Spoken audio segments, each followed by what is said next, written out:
আল্লাহ তাবারক ওয়া তাআলা কুরআনুল মাজিদের মধ্যে ইরশাদ করেছেন ইকরা বিসমি রাব্বিকাল্লাযী খালাক। এই যে আয়াত, এটি কোরআনের সর্বপ্রথম আয়াত নাজিলের ক্ষেত্রে। এমনি আমরা কোরআন পাক খুললে সর্বপ্রথম আয়াত কি পাই? আলহামদুলিল্লাহ পাই, তাই না? তার আগে কাওরার মধ্যে বিসমিল্লাহির রহমানির রহিম আয়াতের অংশ, তো সেটাকেও যদি ধরা যায় তো বিসমিল্লাহির রহমানির রহিম প্রথম আয়াত। কিন্তু নাজিল প্রথম কি হয়েছে? ইকরা বিসমি রাব্বিকাল্লাযী খালাক। এখানে হালকা করে একটা আকীদার কথা আমি বলে দিয়ে তারপর আমি আমার বক্তব্যে যাব। বোঝার দরকার আছে, কারণ আমাদের জওয়ান ছেলেরা বিশেষ করে ইউটিউব, ফেসবুক ইত্যাদি দেখে এবং বিভিন্ন আধুনিক ইংলিশ প্রোনাউন্সিয়েশন করা বক্তাদের বক্তব্য শুনে গুমরাহির মধ্যে মনে করে যে তারা খুব বড় জ্ঞানী এবং তাদের ফাঁদে পা দিয়ে নিজেদের ঈমান ও আকীদাকে খারাপ করে বসে। তাই ইংলিশ প্রোনাউন্সিয়েশন দেখলে হবে না, রাসূলের মহব্বত তার অন্তরে আছে কিনা সেটা দেখতে হবে। কোরআনের মাজিদের মধ্যে আল্লাহ তাবারক ওয়া তাআলা কি ইরশাদ করেছেন? ইকরা বিসমি রাব্বিকাল্লাযী খালাক। সর্বপ্রথম কি নাযিল হয়েছে? ইকরা। কে নিয়ে এসেছেন? জিবরাইল ফেরেশতা। কে পাঠিয়েছেন? আল্লাহ। কিছু মানুষ আছে রাসূল পাক সাল্লাল্লাহু তাআলা আলাইহি ওয়াসাল্লাম সম্পর্কে বলতে গিয়ে বলে ফেলেন যে মাশাআল্লাহ আমার নবী আনপড় ছিলেন, নিরক্ষর ছিলেন। বলুন নাউযুবিল্লাহ, আস্তাগফিরুল্লাহ। তাদের কাছে আমার প্রশ্ন যে চলো জিবরাইল জানতে নাও পারে, কিন্তু পাঠানোওয়ালা কে? আল্লাহ। তো আল্লাহ তো জিবরাইলকে বলে পাঠাতে পারতেন যে এই জিবরাইল তোমাকে আমি ওহী দিয়ে পাঠাচ্ছি, আমার হাবিব পড়া জানে, তিনি কারোর কাছে কিছু শিখেননি, কারোর কাছে কিছু পড়েননি, আমি তাকে লেখাপড়া শিখতে দিইনি, আগে গিয়ে তিনি তাকে শেখাবে তারপরে এটা পড়াবে। হতে পারত, কিন্তু হযরত জিবরাইল কি করলেন? প্রথমেই বললেন ইয়া রাসূলুল্লাহ পড়ুন, ইকরা, পড়ুন। আচ্ছা, রাসূল পাক ছিলেন কোথায়? নিজের বাড়িতে ছিলেন না, নিজের স্ত্রীর কাছে ছিলেন না, নিজের কোনো চাচার ঘরে ছিলেন না, খেতে ছিলেন না, খামারে ছিলেন না, কোথায় ছিলেন? গারে হেরা। গারে হেরাতে কি করছিলেন? গারে হেরাতে কি করছিলেন? ধ্যান মগ্ন ছিলেন, মুরাকাবার মধ্যে ছিলেন। ধ্যান মগ্ন মুরাকাবায় মানুষ যখন থাকে, কাউকে জানার জন্য, কাউকে দেখার জন্য, কাউকে চেনে তার সঙ্গে জিকির আজকার করতে। আল্লাহর রাসূল যদি কিছু না জানতেন মাআযাল্লাহ, তাহলে তিনি কিন্তু কাকে ছিলেন? তিনি যদি তাওহীদ না জানতেন, ঈমান না জানতেন, তো এক আল্লাহকে খোঁজার জন্য গানে হেরাই কেন যেতেন? তার মানে বোঝা গেল তিনি জন্ম থেকেই জানতেন, শুধুমাত্র নিজেকে প্রস্তুত করছিলেন যে গুরু দায়িত্ব আমি নেব, সেই ইচ্ছার জন্য আমাকে প্রিপেয়ার্ড হতে হবে, প্রস্তুত হতে হবে। আল্লাহ তাবারক ওয়া তাআলা তাই তাকে প্রস্তুত করছিলেন যে নবী হিসাবে তো আপনাকে আমি পাঠিয়েছি, আপনার নবুয়ত তো সেই দিনই স্যাংশন হয়ে গেছে যেই দিন এই সৃষ্টিকে আমি সৃষ্টি করেছি।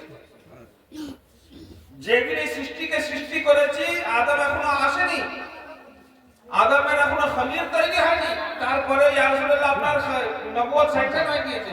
কিন্তু দুনিয়াতে যখন আপনি দায়িত্ব নেওয়া হচ্ছে কি, আইপিএস অফিসার যেদিন আইপিএস এর ইন্টারভিউ পাস করে যায়, সেই দিন কিন্তু সে আইপিএস অফিসার হয়ে যায়। মুখ্যমন্ত্রী যেদিন ভোটে জিতে যায়, সেই দিনই কিন্তু মুখ্যমন্ত্রী হয়ে যায়। কোন মন্ত্রী সেই দিনই মন্ত্রী হয়ে যায় যেদিন সে শপথ বাক্য গ্রহণ করে, তাই না? কিন্তু পদ বা চেয়ার গ্রহণ করে 2-4 দিন পরে গিয়ে, হ্যাঁ, আগে থেকে দেখে নেয় অফিসটা কেমন আছে, অফিসের ফাইলগুলো আমাকে কি কি কাজ করতে হবে না করতে হবে বুঝে নেয়। বুঝে নেওয়ার পরে তারপরে তিনি দায়িত্ব বুঝে নেন। রাসূল পাক সাল্লাল্লাহু আলাইহি ওয়াসাল্লামকে আগে দুনিয়া দেখানো হলো যে আমার মাহবুব আপনার জায়েদ তাবলীগ হচ্ছে, এটা আপনাকে এখানে কাজ করতে হবে, তাই প্রস্তুতি নিতে হবে। সেই হিসাবে 40 বছর যখন বয়স হলো, ওরা যখন প্রস্তুত হয়ে গেলেন, এবার বললেন ইয়া রাসূলুল্লাহ আপনি প্রস্তুত হয়ে গেছেন, চার্জ নেন এবার সামনে। হ্যাঁ, তাহলে আমার রাসূল 40 বছর বয়সে নবী হননি, 40 বছর বয়সে নবুয়তের চার্জ নিয়েছেন।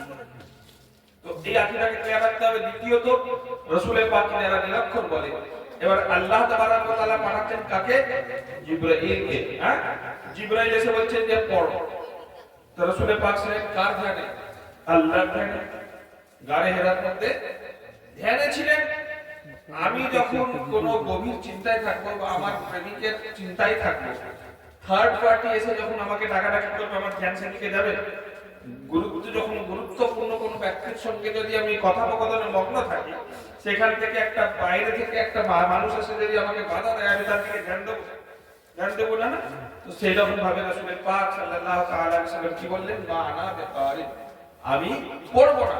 যারা সামান্যতম আরবি গ্রামার সম্পর্কে ওয়াকিবহাল আছে তারা জানে যে মা আনা বিকারির শুদ্ধ তরজমা হচ্ছে আমি পড়বো না। তার তরজমা যারা করে যে আমি পড়তে জানি না, তারা ভুল তরজমা করে। একটা হচ্ছে আমি পড়বো না, আর একটা হচ্ছে আমি পড়তে জানি না। আমি ভাত খাবো না, আর আমি ভাত খেতে জানি না। দুটোর মধ্যে পার্থক্য আছে কিনা? ঠিক সেরকম ভাবে আমি পড়বো না। কি বলছেন রাসূল পাক? পড়বো না। তো হযরত জিবরাইল বলছেন ইকরা, ফের বলছে বুকে জড়িয়ে ধরছে। আচ্ছা, বুকে জড়িয়ে ধরার কারণে যদি রাসূল পাকের ইলম আসে, অনেকে বলে যে জিবরাইল বুকে জড়িয়ে রাসূল পাককে ইলম দিচ্ছেন, মাশাআল্লাহ। তো রাসূল পাককে বুকে জড়িয়ে ধরার কারণে যদি ইলম আসে, তাহলে প্রথমবারেই চলে যাওয়া দরকার ছিল? তিনবার বারবার করার কি দরকার ছিল? একবার জড়িয়ে ধরলেন, ফের বললেন বলুন। তিনি বললেন না, মা আনা বিকারিন, আমি পড়বো না। ফের জড়িয়ে ধরলেন, বোঝা গেল যেটা ইন ট্রান্সফার হচ্ছিল না, মানে তাকে তাওয়াজ্জুহ দেওয়া হচ্ছিল যে আমি এসেছি আপনার সেই রবের কাছ থেকে, যার ধ্যানে আপনি মগ্ন রয়েছেন, যার কথা আপনি স্মরণ করছেন, যাকে খেয়াল করছেন, সেই রবের কাছ থেকে আমি এসেছি। এবার তো আমার দিকে তাকান, আমি কোনো ভাটপাটি নয়, সেই রবেরই পেগাম আমি আপনার কাছে নিয়ে এসেছি। আপনার মনের আশা পূর্ণ হয়ে গেছে, আপনার দায়িত্ব গ্রহণের সময় হয়ে গেছে। সেই কারণে তিনি কি করছেন? বারবার ডাকছেন। যেমন আমরা অনেক সময় ঝাঁকানি দিই না, যখন দু তিনবার আওয়াজ দিয়ে না করে কি করে? একবার ডাকি, দুবার ডাকি, তারপরে পুরো ভালোভাবে শুনি ঝাঁকিয়ে দিই, যাতে আমার দিকে খেয়াল দেয়। তো জিবরাইল আমিন তাই করছেন। তাতেও যখন হচ্ছে না, তখন আগে আয়াতটা পড়ছে। কি বলছে? ইকরা বিসমি রাব্বিকাল্লাযী খালাক, পড়ুন আপনার রবের রাস্তা, আপনি পড়ুন যে রব আপনাকে সৃষ্টি করেছে। ওলামায়ে কেরাম অনেকে তরজমা করেন, তানারা আমাদের মাথার তাজ, তানারা তরজমা করেন পড়ুন রবের নামে যিনি আপনাকে সৃষ্টি করেছে। এটা তাদের তরজমা। কিন্তু এই নাজিজ একটু অন্যরকম তরজমা করে। নাজিজের তরজমা হচ্ছে পড়ুন আপনাকে রবের রাস্তা, যে রব আপনাকে সৃষ্টি করেছে। মানে রবের কসম দেওয়া হচ্ছে যে আমার বাবুক আপনাকে সেই রবের রাস্তা দিচ্ছি, যে রবের ধ্যানে আপনি আছেন, আমি তার রাস্তা দিচ্ছি। এবার তো পড়ে নিন। তখন রাসূল পাক দেখলেন যে আমার রবের রাস্তা যখন দিচ্ছি, এবার পড়তে হবে। তিনি ইকরা বিসমি রাব্বিকাল্লাযী খালাক থেকে নিয়ে তারপরে পুরো আয়াত আস্তে আস্তে আস্তে আস্তে পড়লেন এবং প্রথম ওহী সিলসিলা তৈরি হলো। এই হয়ে গেল আকীদার বিষয়। বোঝা গেল যে আমার রাসূল আগে থেকে পড়া জানতেন, আমার রব তাকে শিখিয়েছিলেন। হ্যাঁ, দুনিয়ায় তিনি কাউরের কাছে পড়েননি। তার কাছে পড়েছেন কে? আর রহমান ওয়া আল্লামাল কুরআন, রহমান তাকে কোরআন শিখিয়েছেন। আল্লাহ বলছে জিবরাইল শেখায়নি, রহমান শিখিয়েছে। রহমান কার নাম? আল্লাহর নাম, জিবরাইলের নাম তো নয়। তাহলে রহমান শিখিয়েছে, তাহলে আল্লাহ তাবারক ওয়া তাআলা তার হাবিবকে শিখিয়েছেন। এই আকীদাটা মোটামুটি রাখবেন। যারা বলে রাসূল পাক নিরক্ষর, তারা মাযহাব তাদের বক্তব্য শুনবেন না, তাদের থেকে দূরে থাকবেন। এইবারে এটা তো গেল এই আয়াতের একটা হিকমত। কিন্তু এই আয়াতটা আমাদের জন্য কি হিকমত রয়েছে? আমাদের জন্য কেন নাযিল করা হলো? কারণ একটু উম্মতের জন্য নাযিল করা হয়েছে না, হুদাল লিন-নাস। হ্যাঁ, মানুষের হিদায়াতের জন্য নাযিল করা হচ্ছে। তাহলে এই ইকরাটা প্রথমে নাযিল করা হলো কেন? আল্লাহ তাবারক ওয়া তাআলা শুরু থেকে নাযিল করতে পারতেন যেভাবে সূরা ফাতিহা আছে ওইভাবে। হ্যাঁ, বিসমিল্লাহির রহমানির রহিম, আল্লাহর নামে শুরু, যিনি পরম দয়ালু কৃপাময়। শুরু আয়াত, এটা কত সুন্দর আয়াত। তারপরে আলহামদুলিল্লাহি রাব্বিল আলামিন, সমস্ত প্রশংসা আল্লাহর জন্য, আল্লাহর গুণগান দিয়ে শুরু করতে পারতেন। কিন্তু আল্লাহ তাবারক ওয়া তাআলা ইকরা থেকে শুরু করছেন, পড়ো থেকে শুরু করছেন। কেন? এই কারণে পড়ো থেকে শুরু করছেন আল্লাহ তাবারক ওয়া তাআলা, যে সমস্ত কিছুর জড় হচ্ছে ইলম। যতক্ষণ পর্যন্ত ইলম না জানবে, সে জ্ঞান অর্জন না করবে, সঠিকটা চিনতে পারবে না, বেঠিকটা চিনতে পারবে না। যখন সঠিক চিনতে পারবে না, বেঠিক চিনতে পারবে না, তখন তার রবকেও চিনতে পারবে না। তখন তার রবকে চিনতে পারবে না, তো তার প্রশংসা করবে কি করে? তো রবের প্রশংসা করতে হলে আগে তো রবকে জানতে হবে। হ্যাঁ, আর রবকে জানবে কি করে? পড়ার মাধ্যমে। সেই কারণে পড়ো। তাই আমাদের প্রত্যেকের উচিত জ্ঞান অর্জন করা, কারণ হাদিসে পাকের মধ্যেও আছে তালাবুল ইলমি ফরিদাতুন আলা কুল্লি মুসলিমিন ওয়াল মুসলিমাত, প্রত্যেক নর নারীর জন্য কি আছে এই অর্জন করা ফরজ করা হচ্ছে। কিন্তু আফসোস আমরা মুসলমান, বিশেষ করে আহলে সুন্নাত ওয়াল জামাত, না নামাজের ফরজ আদায় করতে পারি, না রোজার ফরজ আদায় করতে পারি, ইলমের ফরজের তো আরো অবস্থা খারাপ। হ্যাঁ, ইলমের যে ফরজ তার তো অবস্থা আরোই খারাপ। সুতরাং নিজের ছেলে মেয়েদেরকে ইলম অর্জন করা। আর কোন ইলম? আল্লাহ তাবারাক ওয়া তাআলা বলছে ইকরা বিসমি রাব্বিকাল্লাযী খালাক, সেই রবের নামের ইলম পড়ো, যে রব তোমাকে সৃষ্টি করেছে তার নামের ইলম পড়ো। কেন? এবার তার রবের নামের ইলম কোনটা? অনেকে মনে করতে পারেন যে তার রবের নামের ইলম মানে হচ্ছে শুধুমাত্র কোরআন, হাদিস, তাফসীর, এইগুলো না। যেগুলো রবের উদ্দেশ্য নিয়ে করা হয়, রবকে রাজি করার উদ্দেশ্যে করা হয়, সেটাই হচ্ছে রবের নামের ইলম। আপনি যদি কোরআন, হাদিস, তাফসীরকে এই উদ্দেশ্য নিয়ে করেন যে লোকে আমাকে মুফতি সাহেব বলবে, লোকে আমাকে মুহাদ্দিস সাহেব বলবে, লোকে আমাকে পীরজাদা বলবে, লোকে আমাকে পীর সাহেব বলবে, লোকে আমাকে সাহেবজাদা বলবে, লোকে আমাকে অমুক বলবে, লোকে আমাকে তমুক বলবে, বিশ্বাস করুন আপনি আল্লাহর দ্বীন সেকেন্ড নিয়ে, আল্লাহর দেওয়া ইলম সেকেন্ড নিয়ে। এটা দুনিয়াবি শুধুমাত্র আরবি ভাষা। হ্যাঁ, দুনিয়াবি শুধুমাত্র আরবি ভাষা শিখেছেন, আল্লাহর ইলম শেখায়নি। কিন্তু আপনি যদি দুনিয়াবি এতে ডাক্তারি শিখেছেন এবং ডাক্তারি শেখার পরে এটাই ইরাদা করছেন যে এটার মাধ্যমে চিকিৎসা করে আল্লাহকে রাজি করব, খালকের খিদমত করব, বিনা পয়সায় চিকিৎসা করে আল্লাহকে সন্তুষ্ট করব, যেসব গরিব মিসকিনরা চিকিৎসা পায় না তাদের ভালোভাবে চিকিৎসা করব, বরং সেটা হচ্ছে আল্লাহর নামের ইলম। তাহলে আল্লাহ নিজের সন্তানদেরকে সেই আল্লাহর নামের ইলম শেখান। আমাদের সমাজে একটা জিনিস বড় ভাবে দিয়ে দিয়েছে, অনেকদিন ধরে অনেক জায়গায় বলবো করে বলা হয় না, আজকে সুযোগ এসে গিয়ে বলে দিই।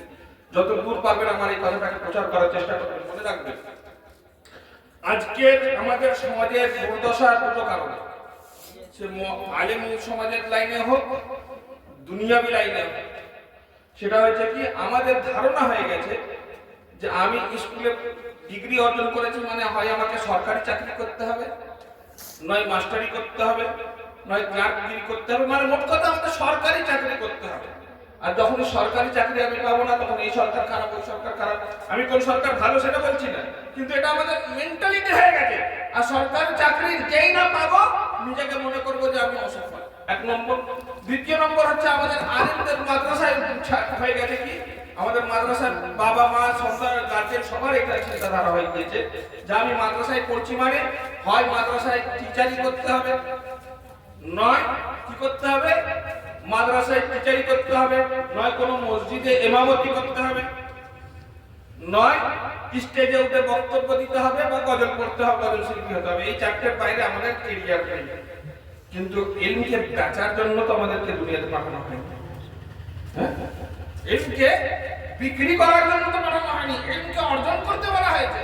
এবং ইলমকে অর্জন করে সেইটাকে নিজের আখিরাত এবং দুনিয়াকে সওয়ারের জন্য কাজে লাগাতে বলা হয়েছে। ঠিক সেই রকম ভাবে আপনি স্কুলে পড়ছেন, জ্ঞান অর্জন করুন। জ্ঞান অর্জন করার সঙ্গে সঙ্গে নিজের চরিত্রকে ডেভেলপ করুন, নিজের চরিত্রকে উন্নত করুন। তার সঙ্গে সঙ্গে নিজে কোনো হাতের কাজ শিখুন, সেটাকে যে যা কিছু এতদিন পড়েছেন সেটাকে কাজে লাগিয়ে কোনো ব্যবসা বাণিজ্য করুন, কোনো হাতের কাজ করুন, কোনো টেকনিক শিখুন, কম্পিউটার শিখুন, অন্যান্য জিনিস শিখুন। ঠিক সেই রকম ভাবে যারা মাদ্রাসায় পড়ছে, তারা মাদ্রাসায় পড়ার পরে হালাল উপায়ে রুজি অর্জন করা যায় কিভাবে, শুধু যে মাদ্রাসায় পড়াতে হবে তা তো জরুরি নয়, শুধু যে মসজিদে থাকতে হবে তা তো কোনো জরুরি নয়। অনেকের ধারণা হয় যে মাদ্রাসায় পড়াচ্ছে না মানে সে ভালো আলিম। অনেকের ধারণা হয় সে মসজিদে থাকছে না বা স্টেজে বক্তব্য দিচ্ছে না মানে সে ভালো আলিম নয়। কিন্তু দুনিয়ার সবথেকে বড় আলিম রাসূলের পাক এবং আসহাবদের পর, রাসূলের পাক এবং আসহাবদের পর যিনি সবথেকে বড় আলিম তিনি হচ্ছেন কি হযরত ইমামে আযম আবু হানিফা। তিনি একদিকে যেমন মাদ্রাসায় পড়াচ্ছেন তার সঙ্গে সঙ্গে ব্যবসা বাণিজ্য করছেন। আর মাদ্রাসায় পড়াচ্ছেন যেটা, তিনি তার পেট চালানোর জন্য মাদ্রাসায় পড়াচ্ছেন না, জ্ঞানটাকে বিতরণ করার জন্য মাদ্রাসায় পড়াচ্ছেন। তো আমরা মাদ্রাসায় পড়াবো, বিতরণ করার জন্য, তার সঙ্গে সঙ্গে জরিয়াই মাআশ হিসাবে, কারণ বর্তমানে এমন পরিস্থিতি আসতে চাইছে চলেছে যে আমাদের আলেমদেরকে আমাদেরকে সেইভাবে তৈরি করতে হবে, হাফেজদেরকে সেইভাবে তৈরি করতে হবে যাতে মানে দ্বীনি ইলম থাকে, দুনিয়াবি ইলম থাকে। বহু আমাদের ছাত্রদের এমন অবস্থা আমি দেখেছি যে তারা বড় বড় ফাজিল হয়ে গিয়েছে, কিন্তু দুনিয়াবি ইলমে তারা কিছু জানে না। অনেক ইন্টারভিউ পর্যন্ত আমি দেখেছি যে সে হয়তো মাদ্রাসার টপ ছাত্র, কিন্তু তাকে যখন রাস্তায় জিজ্ঞাসা করা হয়েছে আমাদের বর্তমান দেশের পরিস্থিতি সম্পর্কে, সে তারা ওয়াকিবহাল নয়। অথচ প্রকৃত আলেম তো সেই যে তার দিনের আশেপাশের, সমাজের আশেপাশের ব্যবস্থা সম্পর্কে জানবে। একটা ছোট্ট চুটকুলা মনে পড়ে গেল, তারপর আমি আমার বক্তব্যকে অন্যদিকে নিয়ে যাবো। এক আলিম ছিলেন, তিনি গ্রামে থাকতেন। তার শখ ছিল তারা সন্তানকে পড়াবেন এবং তার চেয়ে বেশি শিক্ষিত করবেন। সেই হিসাবে সন্তানকে পড়িয়েছেন। পড়াবার পরে মিশর পড়তে পাঠিয়েছেন। মিশরে পড়ে আপনার আরো বড় আলিম হয়ে যখন এসছেন, বাড়ি ফিরে এসছেন অহংকারে মত্ত। আমি আজহারি, আমার বাপ সাধারণ মৌলভী সাহেব, আর আমি সেই অহংকারে মত্ত। যখন অহংকারে মত্ত সে বাড়িতে এসেছে, বেড়াতে এসে আব্বার সঙ্গে থাকার পরে 2-4 দিন পরে আব্বা জিজ্ঞেস করছে যে বাবা তুই নাকি অনেক কিছু পড়ে এসেছিস, অনেক কিছু জানিস, অনেক কিছু সব শিখে গেছিস? হ্যাঁ আমি আলহামদুলিল্লাহ সব শিখে গেছি। হ্যাঁ আলহামদুলিল্লাহ সব শিখে গেছে। সব শিখে গেছিস? তো বাবা আমার তো ওই মুরগিগুলো খড়ের মধ্যে রয়েছে, এই খাবার রয়েছে, এক কাজ কর মুরগিগুলোকে ডেকে খাবারটা দিয়ে দে তো। এ তো বেচারা কোনোদিন মুরগিদেরকে খাবার ডেকে দেয়নি, মুরগিরা কিভাবে খাবার খাবে জানেও না। তো আরবিতে মুরগিদেরকে ডাকছে, মুরগি ঘোড়ার ডিম বোঝে? মুরগি বোঝে না। বলে তা হলো না তো, এক কাজ কর ওইখানে যে কুকুরটা রয়েছে, ওই কুকুরটা বড্ড জ্বালাতন করছে, এক কাজ করতে ওকে হেঁকে দে, তবে মারিস না বাবা, লাঠি ফাটি দিয়ে মারিস না, হেঁকে দে যেন চলে যায়।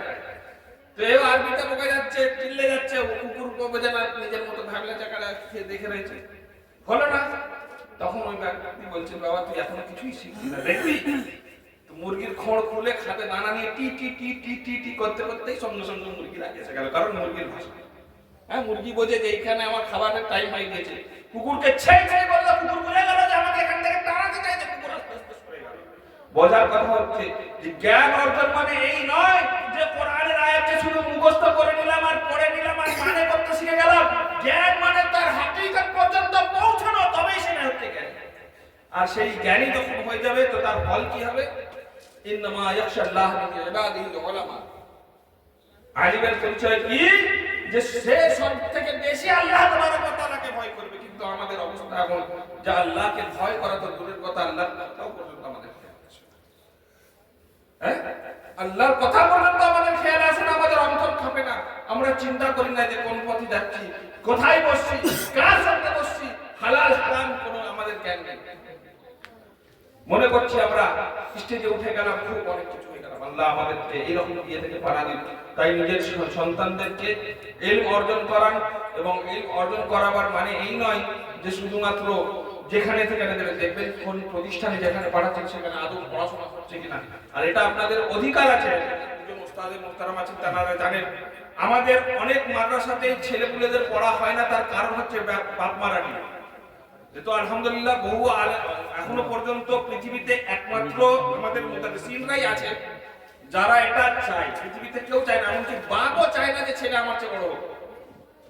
বাপও চায় না যে ছেলে আমার চেয়ে বড় হোক। বাপ মনে করে যে যদি বড় হয়ে যায় কোথায় আমাকে না মানবে। কিন্তু উস্তাদ এমন আছে, মুতাদ্দিসিন এমন আছে যারা চায় যে আমার চেয়ে ছাত্র আছে, তাকে যে পড়াচ্ছিলাম ছোটবেলা থেকে আলিম মাদ্রাসা, সে যেন যুগের মুহাদ্দিস হয়। তো আমি বুক টুকে বলতে পারবো যে আজকে যে যুগের মুহাদ্দিস, সুবহানাল্লাহ সুবহানাল্লাহ, যুগের মুহাদ্দিস যে হয়েছে তো আমার কারণে হয়েছে। আমি তাকে যদি আলিম মাদ্রাসা সেই সময় না পড়াতাম। এটা ওস্তাদদেরকে হিকমত, সেই ওস্তাদদেরকেও সম্মান করুন এবং ছাত্রদেরকে সেখানে পাঠাবার চেষ্টা করুন, এবং তার সঙ্গে সঙ্গে খোঁজ নেওয়ার চেষ্টা করুন যে আদৌ ছেলেটা পড়ছে নাকি মোবাইল নিয়ে টাইম পাস করছে। বাড়িতে আসার পরে দেখুন যে আপনার ছেলে যে মাদ্রাসায় ছিল, মাদ্রাসায় নামাজ কালাম পড়েছিল, এখানে এসে কেন পড়ছেন? সেই দিন তুই মাদ্রাসায় গিয়ে করেছিস, তোকে মাগরিব বাড়িতে নামাজ পড়তে হবে, যদি ছেলে না শোনে তাকে শাসন করো। আমার আব্বা জান একটা কথা বলতেন, যে বাপের জুতো ছোটবেলায় সন্তানের মাথায় ওঠে যে বাপের জুতো সন্তানের মাথায় ওঠেনি ছোটবেলায় একবারের জন্য, সেই বাপ অবশ্যই একদিন তার ছেলের কাছ থেকে জুতো খাবে। কথাটা আপনারা হয়তো বুঝতে পারেন না। মানে কি, কড়া শাসনে রাখো, দরকার পড়লে জুতো পেটা করো। তুমি এখন যদি ঢিলে বোঝাও, সেই সন্তান দেখবে বড় হয়ে তোমার ঘাড়ের উপর চড়ে বসেছে। সুতরাং নিজের ছেলেদেরকে কড়া শাসনে রাখুন। আর ইলম ওয়ালাদের সম্পর্কে বসুন। হাদিসের পাকের মধ্যে আছে যে 3টি অবস্থা ছাড়া তোমাদের যেন মৃত্যুবরণ না হয়। 3টি অবস্থার মধ্যে একটা অবশ্যই যেন থাকতে হয়, নচেত তুমি কিন্তু হালাক ও বরবাদ হবে। প্রথম অবস্থা কি? প্রথম অবস্থা হচ্ছে তুমি আলিম হও, ইলম অর্জন করো। দ্বিতীয় হচ্ছে কি, যদি ইলম অর্জন করা তোমার পক্ষে সম্ভব না হয়, সম্ভব হয় না, কাজে কামে বিভিন্ন পারিপার্শ্বিক অবস্থা, আর্থিক সংকট সবকিছু থাকতে পারে, ইলমওয়ালা হও, আলিম হও। যদি আলিম না হতে পারো তো ইলমওয়ালার সহবতে ওঠা বসা করো। সারাদিনে অন্তত একবার ধরেও অন্তত তাদের কাছে আধ ঘন্টা টাইম দাও। ফলে তাদের কাছ থেকে মাসলা মাসাইল শিখবে, তাদের কাছ থেকে অনেক কিছু জানবে। তার সঙ্গে যখন চলবে, লোকে বলবে যে না এ আলিমের সঙ্গে আমি চলছি, খারাপ হলে কেন, তখন তোমারও বিবেক জাগবে। হ্যাঁ, তখন তোমারও বিবেক জাগবে, তুমিও ভালো পথে চলবে। তখন ইলমওয়ালাদের সঙ্গে সহবত ইখতিয়ার করো। আর তাও যদি না হয় তো অন্তত আলিমের খিদমত গুজার করে দাও। যখনই সুযোগ পাবে অন্তত পক্ষে আলিমদের সম্মান করো, খিদমত করো। যদি এই 3টের মধ্যে কোনোটা না হয়েছে, তুমি কিন্তু বরবাদ হয়ে যাবে। অর্থাৎ এই 3টে ছাড়া কোনো রাস্তা নেই। সুতরাং নিজের সন্তানদেরকে শুধু পাঠালে হবে না, আমাদেরকে সেইভাবে করতে হবে। আর আলিমের কথা শুনুন। দেখুন, আমরা পীর সাহেব মানুষ, আসবো, আপনারা হাত চুমু খাবেন, আমরা চলে যাব। এরপরে আর কবে ফিরতে দাওয়াত করবেন দেখতে পাবেন না আমাদের। সেই সময় যদি ডেট খালি থাকে তবে আসবেন, নাহলে আমাদের আবার অনেকের ডেট খালি থাকার পরেও বলতে পারে যে বাবা যাওয়ার যদি ইচ্ছা না থাকে, আমার যাওয়ার ইচ্ছা নেই, বলে দেবো ডেট খালি নেই। হয় যেটা বাস্তবতা সেটা। সুতরাং আমরা হচ্ছি সুখের পাখি, পায়রা যাকে বলে, পায়রা সুখের পাখি। যখন আপনাদের সুখ তখন আমরা আছি, যখন সুখ শেষ আমরা চলে যাব। কিন্তু যে আপনার মহল্লার ইমাম হবে, যে আপনার মহল্লার আলিম হবে, তারা আপনাদের এখানেই থাকছেন। তাদের কদর করতে শিখুন, তাদেরকে ফলো করতে শিখুন। হ্যাঁ, যদি তাদের দ্বারা স্বাভাবিক মানুষ কোনো মিস্টেক হয়ে যায়, তাদেরকে ধিক্কার দেবেন না, তাদেরকে গালাগালি করবেন না, তাদের উল্টাকে বাবা ভাই হিসাবে শুনতে দেওয়ার চেষ্টা করবেন। যদি না শোনেন, কোনো বড় আলিমের দ্বারা তাদেরকে শুনতে দেওয়ার চেষ্টা করবেন। তার কারণ আলিমরা আলিমের কথা ঠিকই বুঝতে পারে, সাধারণ মানুষের কথা নাও বুঝতে পারে। সুতরাং তাদের পিছনে দাঁড়ান, তাদের ব্যাকআপ হিসেবে দাঁড়ান। এই যে সেটা আমাদের আলহামদুলিল্লাহ হাফিজ হয়েছে, এরপরে হয়তো দৌড় করবে 1 বছর, তারপরেও পড়া ছাড়াবেন না, আরো পড়ান, এলাকায় প্রয়োজন আছে। নলে কে কখন এসে আপনার ঈমানকে শুরু করে সুন্দর চেহারায় নিয়ে চলে যাবে আপনি বুঝতে পারবেন না। আমরা আজকাল চেহারা প্রিয় হয়ে গিয়েছি, কালো চেহারা সবার পছন্দ হয় না। চেহারা রূপ দেখি, আমরা জ্ঞান দেখি। শরীয়তে মুতাহহারাকে ফলো করার চেষ্টা করুন, কোনো ব্যক্তিকে নয়। আর মনে রাখবেন, যে ব্যক্তি আপনার নজরানার চিন্তা করে, দ্বীনকে বেচার চিন্তা করে, তার কাছ থেকে দ্বীন নেওয়া হারাম, তার কাছ থেকে দ্বীন নেওয়া হারাম। হ্যাঁ, একজন আলিমে দ্বীন হিসাবে তার যতটুকু কদর সেইভাবে আপনাকে করতে হবে। তার কারণ আল উলামা ওয়ারাসাতুল আম্বিয়া, উলামাগণ হচ্ছেন আম্বিয়াদের ওয়ারিস। এবং তার সঙ্গে সঙ্গে আশ-শাইখু ফিল কওমে কান নবিয়্যি ফিল উম্মত।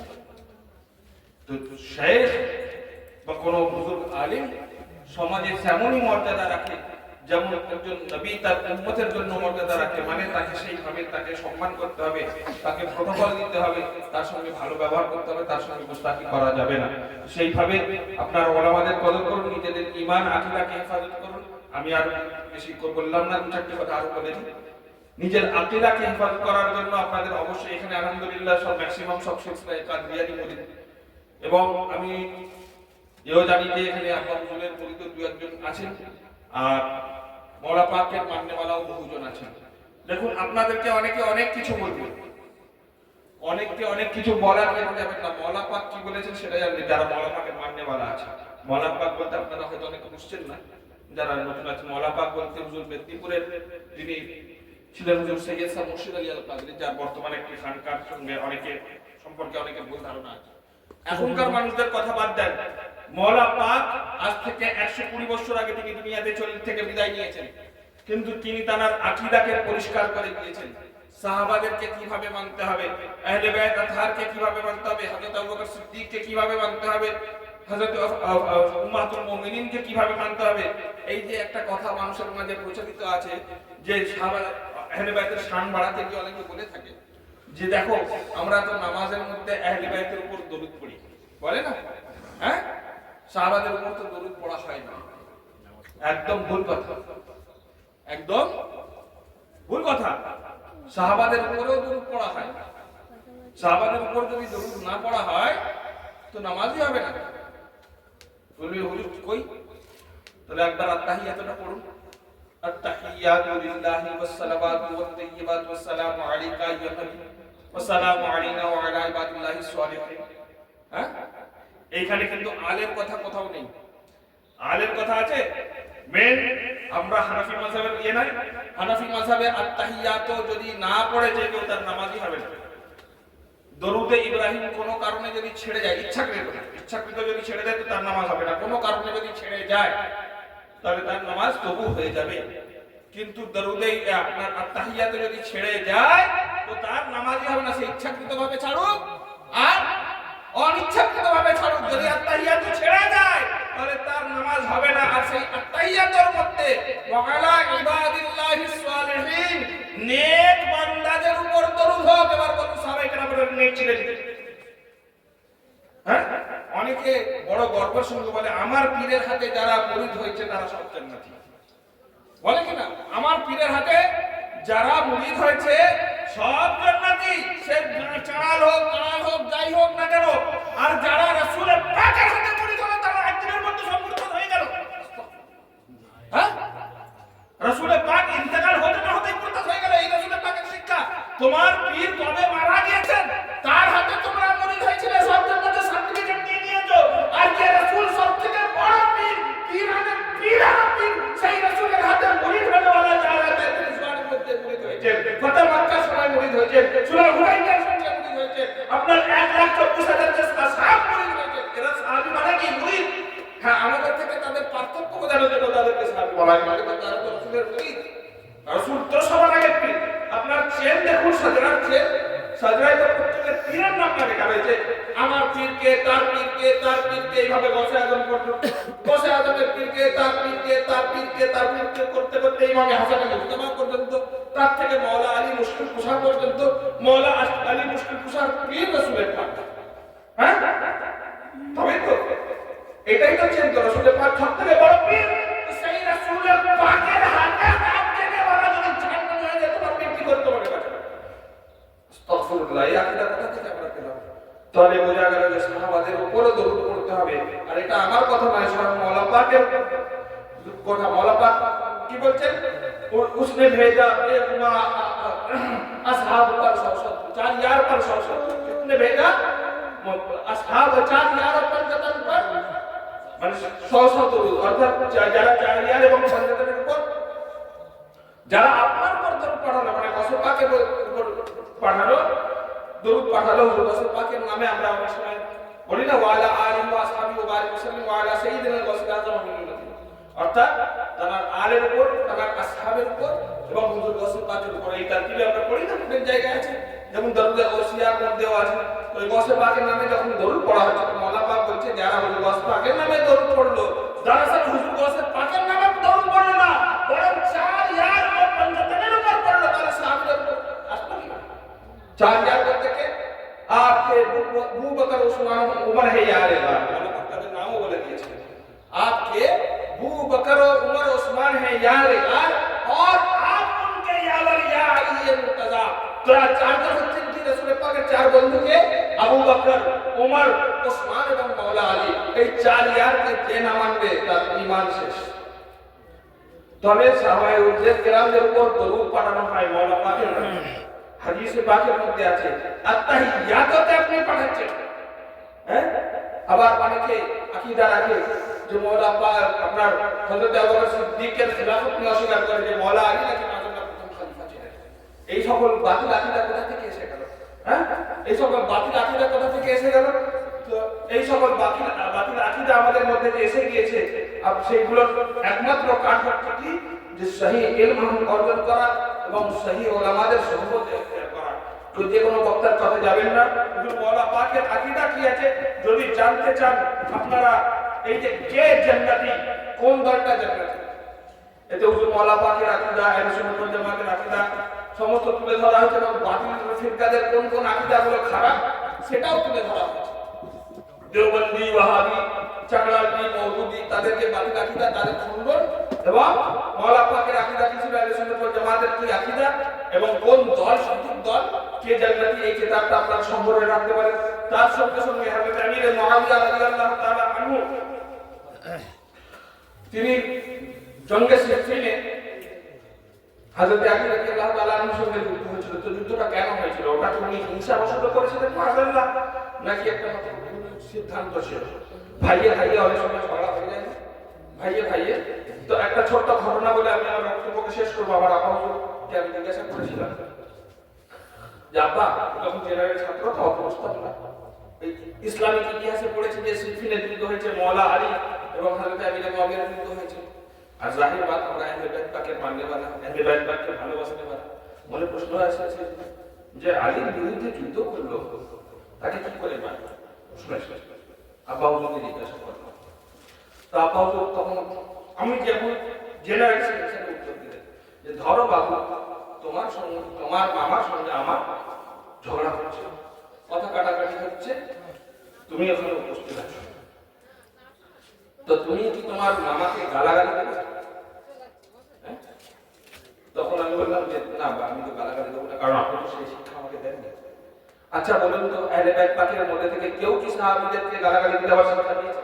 হযরত আমির মুআবিয়াকে গালাগালি দেওয়ার শিক্ষা দিয়েছে? তাহলে এই শিক্ষা আপনাদের মধ্যে আসলো কোথা থেকে? হ্যাঁ, এই শিক্ষা আসলো কোথা থেকে? আহলে বাইতের শিক্ষা তো সেটাই যে আমরা তাহাম্মুল ইখতিয়ার করব, সবর ইখতিয়ার করব, বাকি আল্লাহর হাতে ছেড়ে দেব।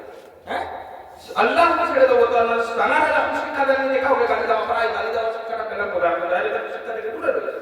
তো আমি বললাম যে না আব্বা, গালাগালি দিতে দেব। আচ্ছা, তুমি কাকে সাপোর্ট করবে? আব্বা, আপনি আমার পিতা, আপনাকে অবশ্যই সাপোর্ট করব। আচ্ছা, কোন থার্ড পার্টি যদি তোমার মামাকে গালাগালি করে, আমি তার বিরোধিতা করছি যে আমার মামাকে গালাগালি করছে কেন? প্রয়োজন হলে মারধর পর্যন্ত করবো, প্রয়োজন হলে মারধর পর্যন্ত করবো, কারণ আমার মামাকে ভয় বলার তুমি, আমার মামার সঙ্গে আমার বাপের হচ্ছিল সেটা আমি তুলে নেবো, কিন্তু থার্ড পার্টি তুমি বলে দাও। আব্বা তখন বললেন ব্যাস, এটাই হচ্ছে হযরত মওলাই কায়নাত এবং হযরত আলী মুর্তজার মধ্যেকার ব্যাপার। তানাদের দুজনের মধ্যে দ্বন্দ্ব হচ্ছে, আমরা গোলাম, আমরা তানাদেরকে কোন কথা বলবো না, কিন্তু কোনো থার্ড পার্টি এসে যদি কথা বলতে যায় আমরা ছেড়ে কথা বলবো না। সেই কারণে হযরত আমির মুআবিয়া সম্পর্কিত কিতাব, এটাকেও আপনারা অবশ্যই সংগ্রহে রাখার চেষ্টা করুন। রাসূলের পাক ইলমে গায়ব জানতেন কিনা, অদৃশ্যের জ্ঞান, সেই সম্পর্কে একটি কিতাব আছে, আপনারা জানতে পারেন। আর অনেকেই দেখবেন আজকাল নকল কান্না শুরু করেছে, মুহররমুল হারাম মাস আসলে এরকম হাই হাই হাই লাগে। আমি জানি আমার বক্তব্য চলে যাওয়ার পর আজকে কালকে অ্যাকশন শুরু হবে, কিন্তু চিন্তা করবেন না, হকের পথে তিনজন থাকলে সেটা অনেক বড় জিনিস। তো হাই হাই করে, আপনারা রাজস্থানে গিয়ে খোঁজ নেবেন, রাজস্থানে একটা দল আছে মহিলাদের গ্রুপ, যাদেরকে রাদাউলি বলা হয়। তাদের কাজ কি? ভাড়ায় এসে কান্না করা।